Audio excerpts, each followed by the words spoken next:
अस्सलाम वालेकुम friends, welcome to my YouTube channel. तो आज की इस वीडियो में हम डिस्कस करने वाले हैं फंडामेंटल ऑफ इकोनॉमिक्स पार्ट 2 का चैप्टर 1, जिसका ऑलरेडी एक लेक्चर हम अपलोड कर चुके हैं। ठीक है, आज सेकंड लेक्चर से हम स्टार्ट लेंगे। आई थिंक हमने डिस्कशन कर ली थी बिजनेस फॉर्म्स तक। ठीक है, आज हम गवर्नमेंट को आई थिंक 2 मिनट में देख लूँ ज़रा, मेरे ख्याल में ये हो गया था। ठीक है, और अब हम देखते हैं यहाँ से नेशनल इनकम को अगेन उन्होंने डिस्कस किया था। तो नेशनल इनकम को सबसे पहले हमने कहा था कि नेशनल इनकम जो सी है वो बेसिकली टोटल इनकम होती है किसी भी कंट्री की। ठीक है, और उसके अलावा एक कंट्री के अंदर जितने भी लोग रह रहे होते हैं उन सब की इनकम को जब हम कंबाइन करते हैं वो नेशनल इनकम बन जाती है। ठीक है, और उसके बाद है when a person takes part in the production of goods services by providing his personal services और the services of his property, he gets some amount of money और some other benefits in return. This is called income. के एक person जो है वो basically अगर for example कोई भी सर्विस दे रहा है या अपनी प्रॉपर्टी इवन के मतलब एज अ सर्विसेज यूज़ कर रहा है, ठीक है, प्रॉपर्टी को, तो उस पर उसे इनकम जनरेट हो रही है और वो जो इनकम है वो उसकी मतलब इनकम मतलब अमाउंट जनरेट हो रही है। ठीक है, और वो उसकी इनकम कहलाती है। आप मतलब इजी वर्डिंग में इस तरह कह देते हैं। In this sense there are 4 main source of income. 4 मतलब मेजर होते हैं इनकम के सोर्स। पहला है people may get rent of their land and property. For example लोगों के पास जो लैंड है वो रेंट पे दे देते हैं। ठीक है, उसमें उन्हें रेंट मिलता है। They may receive interest on money. Some time लोग मतलब कैपिटल या मनी जो से है वो उस पर इंटरेस्ट लेते हैं। ठीक है, वो भी एक अर्निंग का सोर्स है। ठीक है, they may earn wages by working themselves and they may get profit by organising some business. Business में इन्वेस्ट करके वो मतलब कुछ प्रॉफिट जनरेट कर सकते हैं और लोग अपनी सर्विसेज दे के वेजेस अर्न कर सकते हैं। If we take the total of all such incomes of all residents of the country during 1 year, this is called national income of a country. Since income is generated only when production of goods and services take place, the total money value of the goods and services produced in a country will always be equal to the aggregate of income of the persons taking part in that production. तो वो कह रहे हैं कि किसी भी मतलब country के अंदर या प्रोडक्शन प्रोसेस के अंदर जब भी कोई चीज़ें प्रोड्यूस होती हैं गुड्स एंड सर्विसेज, उससे इनकम जनरेट होती है। ठीक है, और उन गुड्स एंड सर्विसेज की जो मनी वैल्यू होती है ना, कि फॉर एग्जांपल ये चीज़ इतने की है, दूसरी चीज़ इतने की है। ठीक है, वो जो टोटल मनी वैल्यू होती है किसी भी कंट्री के अंदर गुड्स एंड सर्विसेज प्रोड्यूस करने पे, वो हमेशा इक्वल होती है। मतलब जितने भी लोग अपनी सर्विसेज दे रहे हैं प्रोडक्शन में उनकी इनकम से। ठीक है, उन सब की इनकम को कंबाइन कर लें या फिर जो गुड्स एंड सर्विसेज प्रोड्यूस हो रही हैं, ठीक है, उसकी टोटल मनी वैल्यू को कंबाइन कर लें तो वो ऑलवेज मतलब इक्वल होंगी। हम इनकम को देख लें या फिर मतलब वो टोटल मनी वैल्यू को देख लें। When a country produce more goods and services people earn more income definitely. In fact national income, national production, national output are alternative terms. लेकिन वो कहते हैं कि अगर हम नेशनल इनकम की बात करें, नेशनल प्रोडक्शन की बात करें, नेशनल आउटपुट की बात करें, तो वो बेसिकली मतलब इसकी अल्टरनेटिव टर्म्स हैं। ठीक है, ये टर्म्स भी यूज़ कर सकते हैं और बाकी भी कर सकते हैं।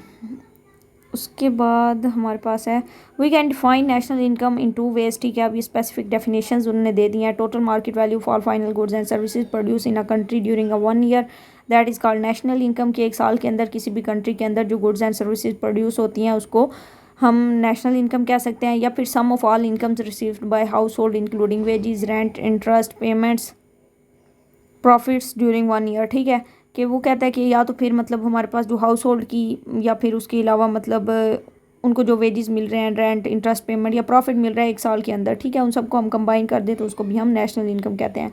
साइमन कुजनेट एक बहुत मतलब अच्छे इकोनॉमिस्ट थे। इनका कुजनेट कर्व पे बहुत ज़्यादा काम हुआ हुआ है। ठीक है, इन्वायरमेंटल कुजनेट कर्व पे। ठीक है, तो ये साइमन कुजनेट को वो कहते हैं कि उन्होंने नेशनल इनकम को इस तरह डिफाइन किया है कि the net output of commodities and services flowing during the year from the country production system in the hands of ultimate consumers. कि बेसिकली एक साल के अंदर जितनी भी मतलब net output, total output produce होती है, गुड्स एंड सर्विसेज प्रोड्यूस होती हैं एक साल के अंदर किसी भी कंट्री के अंदर, ठीक है, या फिर प्रोडक्शन सिस्टम आप उसको कह सकते हैं, डिफरेंट कंज्यूमर को यूटिलाइज करते हुए, ठीक है, तो उन सब की सर्विसेज को कंबाइन कर दें या फिर उन सब की इनकम को कंबाइन कर रहे हैं तो वो कह रहे हैं कि इसको हम नेशनल इनकम कह सकते हैं। पॉइंट्स टू रिमेंबर, अब ये 2 मेन पॉइंट्स हैं, वो कहते हैं कि इनको आपने याद रखना है। National income is the value of total output of current year whether it is sold and consumed in the same year और नॉट। बेसिकली वो कह रहे हैं कि जो नेशनल इनकम होती है ना वो टोटल आउटपुट होता है जो एक साल के अंदर प्रोड्यूस होता है। ठीक है, इन सिंपल वर्ड आप ये कह रहे हैं कि एक साल के अंदर जितनी भी आउटपुट प्रोड्यूस होती है, ठीक है, उसको हम नेशनल इनकम कहते हैं। लेकिन ये ज़रूरी नहीं है कि वो आउटपुट उसी साल के अंदर कंज्यूम भी हो और खर्च भी हो, ठीक है, या फिर सेल भी हो, ठीक हो गया, कि या तो वो आउटपुट सोल्ड हो या ना हो, कंज्यूम हो या ना हो, लेकिन वो नेशनल इनकम का पार्ट रहेगा, उसी साल की जो नेशनल इनकम हम काउंट करेंगे ना उसका पार्ट रहेगा, ठीक हो गया। तो इस पॉइंट को आपने लाजमी अंडरस्टैंड करना है। It is a flow it is a flow concept or flow variable. For example, goods and services are being produced and consumed continuously. Some goods may not be present at the end of the year but their value must be added because those have been produced in that year. तो वो कहता है कि basically एक साल के अंदर अगर कोई भी गुड्स एंड सर्विसेज प्रोड्यूस हुई हैं या कंज्यूम हुई हैं, ठीक है, उसको हम नेशनल इनकम में इंक्लूड करेंगे। जैसे अब यहाँ पर उन्होंने एग्जांपल दे दिया कि सम गुड्स में not be present at the end of the year, कि कुछ गुड्स ऐसी होती हैं जो एक साल के एंड पे जाके मतलब वो अवेलेबल नहीं होती, ठीक है, ऑलरेडी यूज़ हो चुकी हैं, सोल्ड हो चुकी हैं, ठीक है, but their value must be added because those have been produced in that year. लेकिन उसकी वैल्यू को हम ज़रूर ऐड करेंगे। ऐसा नहीं है कि ये साल के पहले महीने में प्रोड्यूस हुई हैं, सेल हुई हैं, अब उसको हम नेशनल इनकम में नहीं शामिल करेंगे, बल्कि उसको हम नेशनल इनकम में शामिल करेंगे चाहे वो साल के एंड पे ख़त्म भी होगी है तो, ठीक है। उसके बाद हमारे पास क्या है, अच्छा ये ना आपने पढ़ लेना है ये वाला जो मतलब पैराग्राफ है ना कुजनेट वाला, ठीक है। अब जैसे Kuznets is Pioneer in national accounting, ठीक है, पायनियर आई थिंक वर्ड ये होता है। He was awarded Nobel prize for the work on measurement of GNP gross national product, के कुजनेट मतलब जो ये इकोनॉमिस्ट थे, ठीक है, तो कुजनेट को बेसिकली मतलब नेशनल अकाउंटिंग का कंसेप्ट जो सा था या मतलब वो ऑथर थे उसके, ठीक है, ये उन्होंने स्टार्ट किया और इस पे उन्हें नोबेल प्राइज़ भी मिला था, ठीक है। फिर इस तरह पिगो की आपने देख लेनी है कि उनका पार्टिसिपेशन इसमें क्या था, फिर स्टॉक क्या होता है, ठीक है, ये सारी चीज़ें मतलब जस्ट टर्म है, ये ऑलरेडी मतलब डिस्कस की हुई हैं, वही बातें हैं अगेन, बस उनको मतलब उन्होंने ऑथर का नेम दे दिया है।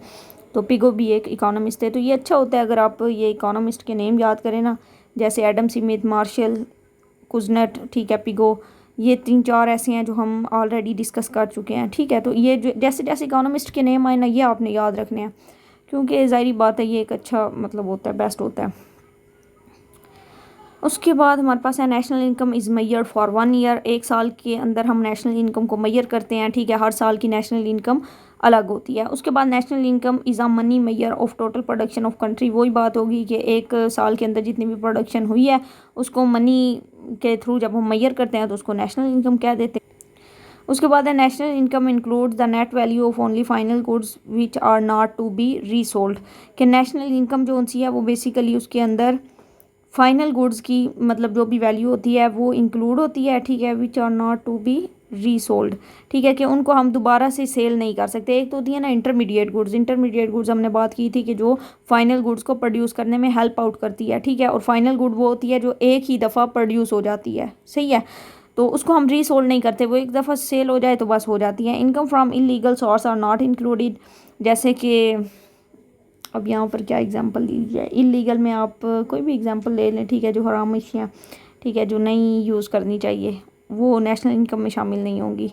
उसके बाद national income does not mean income of the government alone, ठीक है, it is the aggregate of income of all nationals of a country. ज़रूरी नहीं है कि नेशनल इनकम सिर्फ वही होगी जो एक कंट्री के अंदर एक गवर्नमेंट जनरेट कर रही है, बल्कि इसके अंदर जितने भी कंट्रीज़ के लोग हैं ना उन सब की इनकम इसमें शामिल होगी। Gross national product and gross national income are identical terms, ठीक है, GNP या GNI, ठीक है, ये दोनों सेम टर्म्स हैं। अब ग्रॉस नेशनल प्रोडक्ट हो या ग्रॉस नेशनल इनकम हो, ठीक है, तो ये एक ही टर्म है, इनमें आपने कंफ्यूज नहीं होना। उसके बाद अब वो कह रहे हैं कि concept related to national income, ठीक है, इसमें अगर हम देख लें तो it is not enough to know the total income, it is not enough to know the total income of a country for a particular year. We want to make the study more meaningful and useful guidance economic policies। अच्छा जी, इसमें हम direct concepts पे आते हैं, ठीक है, कि national income के कंसेप्ट कौन कौन से हैं। अब हमने सबसे पहले नेशनल इनकम को मैक्रो इकोनॉमिक्स में डिस्कस किया, ठीक है, मैक्रो इकोनॉमिक्स का जब स्टार्ट ही लिया तो नेशनल इनकम से हुआ है। अब नेशनल इनकम के लिए ये कुछ कंसेप्ट हैं जो अंडरस्टैंड करना ज़रूरी है। अब हम इनको देख लेते हैं कि ये क्या है, और ये कंसेप्ट वाकई बहुत ज़्यादा इंपॉर्टेंट है, ठीक है, इनकी आपने मतलब ये है कि इनको याद रखना है, ठीक है, अच्छे से इनकी अंडरस्टैंडिंग करनी है, कन्फ्यूजन नहीं हो इसमें। ओके जी, इसमें सबसे पहले हमारे पास ग्रॉस डोमेस्टिक प्रोडक्ट है। इकोनॉमिक्स में बहुत ही फेमस टर्म है एक जीडीपी, ठीक है।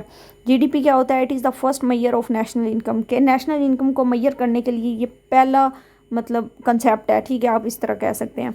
उसके बाद domestic product means total value of production done with in a country. Domestic production जाहिर बात है एक ऐसी मतलब प्रोडक्शन होती है जो एक कंट्री के अंदर प्रोड्यूस हो, ठीक है। उसके बाद the concept of GDP ignore the income received by its nationals from their property in other countries. For example जितने भी हमारे लोग मतलब दूसरे कंट्रीज़ में जॉब होल्डर हैं, वहाँ पर काम कर रहे हैं, ठीक है, उनकी जो इनकम होती है ना वो जीडीपी में शामिल नहीं होती, ठीक है। हमारे सिर्फ एक साल के अंदर अपने कंट्री के अंदर जितनी भी गुड्स एंड सर्विसेज प्रोड्यूस हो या उनकी वैल्यू या फिर हमारे कंट्री की जो इनकम है जस्ट वो जीडीपी में शामिल होती है। जो हमारे कंट्री के लोग बाहर जाके काम कर रहे हैं उनकी इनकम कभी भी जीडीपी में शामिल नहीं होगी। और the amount received for services rendered abroad, ठीक है, वही बात होगी। It only records what is the sum total of income with when goods and services are produce inside a country, ठीक है, कि इसमें सिर्फ वो गुड्स एंड सर्विसेज की वैल्यू हम ऐड करते हैं जो कंट्री के अंदर प्रोड्यूस हो रही होती है। Inside a country means country के अंदर। Usually two kinds of firms work in a country. दो तरह की फर्म्स कंट्री के अंदर काम कर रही होती हैं। एक लोकल फर्म होती है, ठीक है, जैसे the local firms have their origin और head office in the same country, ठीक है। ज़ाहिर बात है हमारे एरिया में जितनी भी लोकल फर्म्स हैं, ठीक है, उनकी मतलब हमारे कंट्री के अंदर ही जस्ट शॉप होगी या हेड ऑफिस होगा। Foreign firms which belongs to other countries have their origin and head office somewhere abroad. लेकिन जो फॉरेन फर्म्स हैं, ठीक है, जो बाहर की कंट्रीज़ की फर्म्स हैं, डेफिनेटली उनके हेड ऑफिस उनके अपने कंट्री में होंगे। पाकिस्तान की फर्म का हेड ऑफिस पाकिस्तान में होगा, किसी भी दूसरी कंट्री का हेड ऑफिस उस कंट्री के अंदर होगा। For example service shoes in a Pakistani firm while Bata is a foreign firms working in Pakistan. अब सर्विस जोन से है वो पाकिस्तानी ब्रांड है, ठीक है, अब यहाँ पर जो लिखा हुआ है उसके अकॉर्डिंग। और बाटा जो है वो एक फ़ॉरेन फर्म्स है, ठीक है, वो पाकिस्तान में काम कर रही है डेफिनेटली, लेकिन वो एक मतलब इंटरनेशनल ब्रांड है या फिर फ़ॉरेन फर्म आप कह सकते हैं उसे, क्योंकि है तो सर्विस भी इंटरनेशनली, पता नहीं अब दूसरे कंट्रीज़ में इनकी शॉप्स हैं या नहीं। Similarly the individual working in a country will be either local और फॉरनर। अब वो कह रहा है कि वो इंडिविजुअल जो 2 minute, similarly the individual working in a country will be either local और फॉरनर, ठीक है। तो इसी तरह वो कह रहा है कि चाहे कोई इंडिविजुअल मतलब किसी फर्म में काम कर रहा है, चाहे वो लोकल फर्म है या फॉरनर है, ठीक है, तो ये मैटर चीज़ नहीं करती, ठीक है। आगे मजीद क्लियर हो जाएगा। Total value of output by all kind of firms which they produce inside Pakistan is included in GDP of Pakistan. के बेसिकली जितनी भी फर्म्स हैं वो जितनी भी प्रोडक्शन कर रही हैं उनकी टोटल वैल्यू पाकिस्तान की जीडीपी में आएगी। क्यों? क्योंकि वो पाकिस्तान के अंदर काम कर रही हैं, ठीक है। कोई भी फर्म, कोई भी पर्सन जो पाकिस्तान के अंदर काम कर रहा है वो पार्ट होगा जीडीपी का, उसकी इनकम पार्ट होगी जीडीपी की, उसकी प्रोडक्शन पार्ट होगी जीडीपी की। लेकिन कोई ऐसा पर्सन जो पाकिस्तान से बाहर काम कर रहा है, ठीक है, उसकी इनकम जीडीपी में शामिल नहीं होगी। सिंपल और इजी वे में यही कंसेप्ट है जीडीपी का, ठीक है, कि total value of goods and services produce with in the country during the specific time period that is mostly 1 year, that is called GDP, ठीक है। इस तरह आप जीडीपी को एक्सप्लेन कर सकते हैं।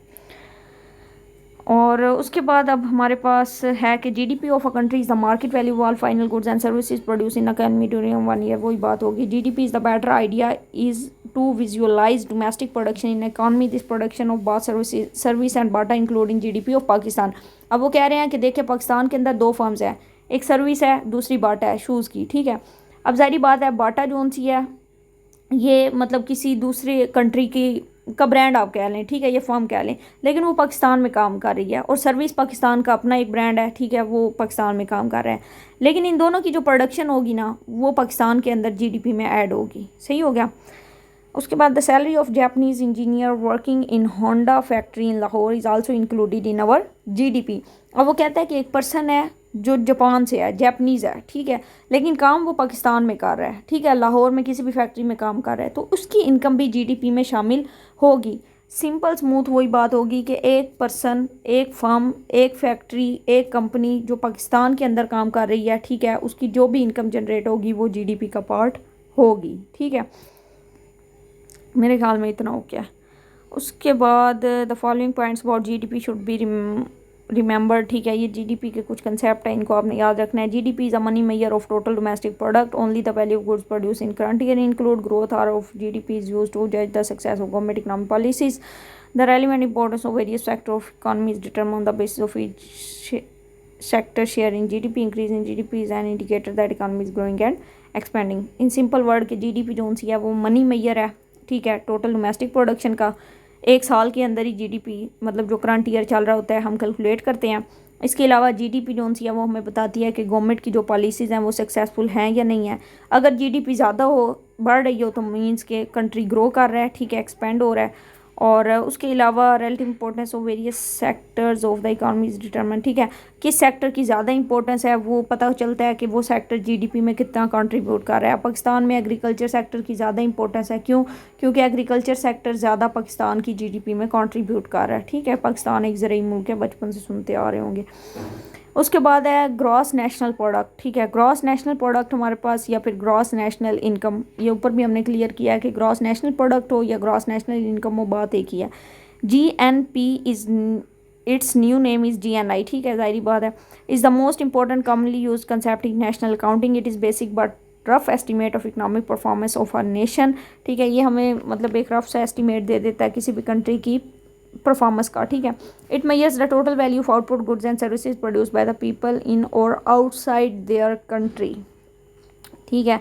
अब यहाँ पर आपने फिर अंडरस्टैंडिंग अच्छे से करनी है कि बेसिकली जो जीएनपी है ना वो मेजर करती है total value goods and services की produced by the people in और आउटसाइड देयर कंट्री, कि जो लोग प्रोड्यूस कर रहे हैं या गुड्स एंड सर्विसेज दे रहे हैं या इनकम जनरेट हो रही है कंट्री के अंदर और कंट्री के बाहर, ठीक है।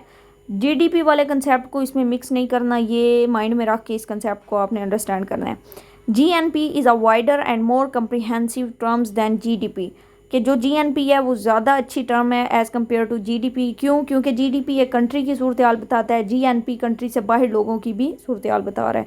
In addition to domestic production it considered net income received from abroad. It is the yardstick used to estimate and compare the economic position of various countries. अब यहाँ पर उन्होंने एक्सप्लेन कर दिया जीएनपी को। GNP of a country is the sum of market value of all final goods and services produce annually by its nationals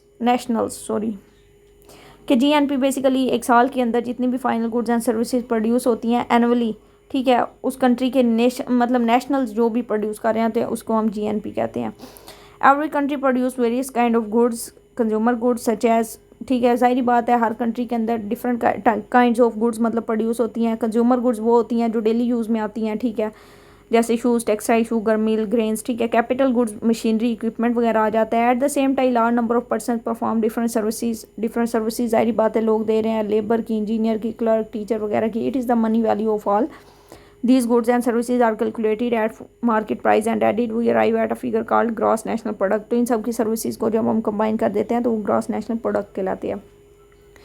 The meaning of GNP is broader than GDP which refers to only total domestic production inside a country, ठीक है। GDP को उन्होंने define किया यहाँ पे। GNP includes all production by the residents of a country whether it is done in the country or somewhere abroad। तो वो कह रहा है कि जो जीडीपी है ना वो टोटल डोमेस्टिक प्रोडक्शन पे फोकस कर रहा है कि कंट्री के अंदर क्या प्रोड्यूस हो रहा है, लेकिन जो जीएनपी है ना वो बेसिकली उन तमाम लोगों की बात कर रहे हैं जो प्रोडक्शन कर रहे हैं, चाहे वो कंट्री के अंदर कर रहे हैं चाहे वो कंट्री के बाहर कर रहे हैं, ठीक है।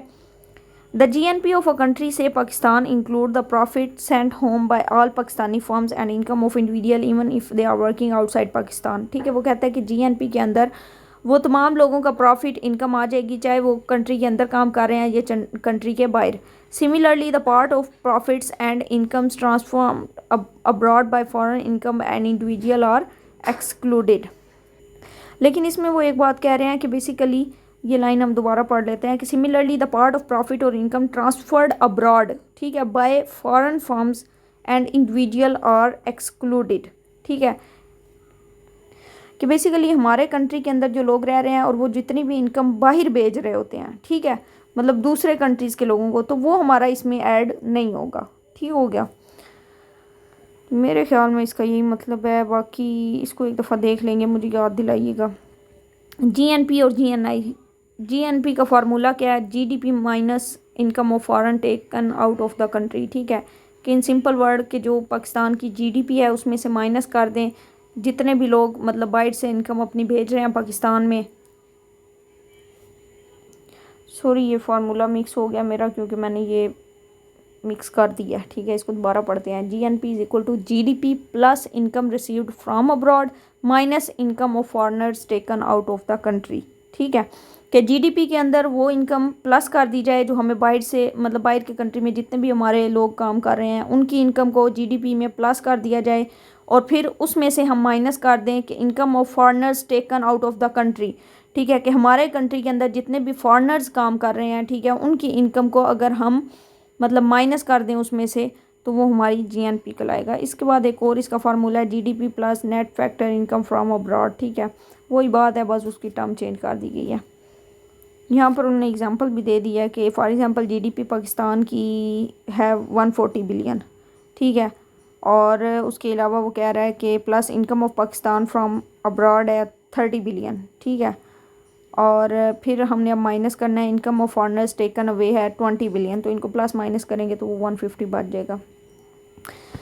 ये फॉलोइंग पॉइंट्स हैं, ठीक है, जो आपने अंडरस्टैंड करने हैं। इसमें पहला है it is a money measures because different units of measurement are employed for different goods it is not impossible to add unlike items such as apple shoes directly, so their money value is taken and added in order to avoid double counting. The value of final goods are included in the estimate. पहली बात है कि ये money major है, ठीक है, वही बात जो ऊपर GDP की हमने की थी। सेकंड बात वो कर रहा है कि डबल काउंटिंग से हम बच जाते हैं अगर हम GNP को यूज़ करते हैं, ठीक है। वो इसलिए क्योंकि ज़ाहिर बात है हम फाइनल गुड्स को एक ही दफ़ा इंक्लूड करते हैं। डबल काउंटिंग किस तरह होती है कि फॉर एग्जांपल इंटरमीडिएट गुड है, ठीक है, अगर हमने उसको भी ऐड कर लिया फिर फाइनल गुड को ऐड किया तो वो डबल काउंटिंग होगी, ठीक है, क्योंकि एक दफ़ा हमने इंटरमीडिएट गुड को अलग कर दिया फिर फाइनल गुड की प्राइस को अलग कर दिया है, सही है, तो वो डबल काउंटिंग तो हो गई ना। इसलिए हम एक ही दफ़ा फाइनल गुड्स को यूज़ करेंगे, ठीक है, ताकि वो डबल काउंटिंग की इशू ना बने, क्योंकि फाइनल गुड भी तो इंटरमीडिएट गुड को मिला के ही बनी है। उसके बाद है only the value of goods produce in current year is included, के एक साल के अंदर या मतलब जो साल चल रहा है उसमें जितनी भी गुड्स प्रोड्यूस हुई होंगी उनकी वैल्यूज़ हम ऐड करेंगे। GNP is calculated either by summing total expenditure on all firms final output और by summing the income drive from production of that output, ठीक है। कि GNP को हम कैलकुलेट इस तरह कर सकते हैं कि टोटल एक्सपेंडिचर को, ठीक है, हम सम अप कर दें, या फिर उसके अलावा जो एक कंट्री की इनकम जनरेट हो रही है उसको हम सम कर दें, ठीक है। वही बात होगी जो कल आपने मुझसे पूछी थी कि हम एक्सपेंडिचर के थ्रू भी दे सकते हैं, इनकम के थ्रू भी दे सकते हैं, और आउटपुट के थ्रू भी किसी भी कंट्री की सिचुएशन देख सकते हैं। उसके बाद इट एक्सपेंडिचर मेथड, अगर एक्सपेंडिचर मेथड को देखा जाए तो फिर फार्मूला चेंज हो जाता है, जिसमें है consumption expenditure plus investment expenditure पर गवर्नमेंट स्पेंडिंग, ठीक है, तो ये फार्मूला आ जाता है। GNP is used as a measure of national welfare, ठीक है, जाहिर बात है कंट्री में एक अच्छी वेलफेयर के लिए मतलब ट्राई की जाती है कि GNP को यूटिलाइज़ किया जाए। It provide basis for economic comparison of a country, ठीक है, ये बेसिकली मतलब कंट्रीज़ का कंपैरिजन करने के लिए भी यूज़ होता है कि कंट्री की परफॉर्मेंस क्या चल रही है, ठीक है, डिफरेंट कंट्रीज़ की। Increasing GNP is an indicator of improved economic performance of the country. जाहिर बात है GNP इंक्रीज़ होगा तो मीन्स कि कंट्री की परफॉर्मेंस बेटर है और कंट्री ग्रो कर रहा है। मेरे ख्याल में तो आज के लिए इतना काफ़ी है। फिर नेट नेशनल प्रोडक्ट है, ठीक है, वो हम नेक्स्ट में देख लेंगे। आप फ़िलहाल जितना भी आपसे हो सकता है ना, जितने भी माइंड में कोई एग्जांपल आती है या फिर कोई मतलब अंडरस्टैंडिंग नहीं होती, ठीक है, कि GDP या GNP में कोई भी इशू आता है तो आप ये दो मतलब करें, सही है। इसके बाद जो बाकी रिमेनिंग 4 कंसेप्ट हैं वो हम नेक्स्ट वीडियो में इंशाल्लाह डिस्कस कर लेंगे ताकि कोई कन्फ्यूजन भी क्रिएट ना हो और ईज़िली हो जाए। तो बाकी उम्मीद है जी वीडियो पसंद आई होगी। वीडियो पसंद आई है तो वीडियो को लाइक शेयर सब्सक्राइब ज़रूर कीजिएगा ताकि आने वाली वीडियोस भी आप तक पहुंचती रहें। इसके अलावा प्रीवियस वीडियोस को भी एक दफ़ा लाइक शेयर कर दो। तो ओके जी, अल्लाह हाफिज़।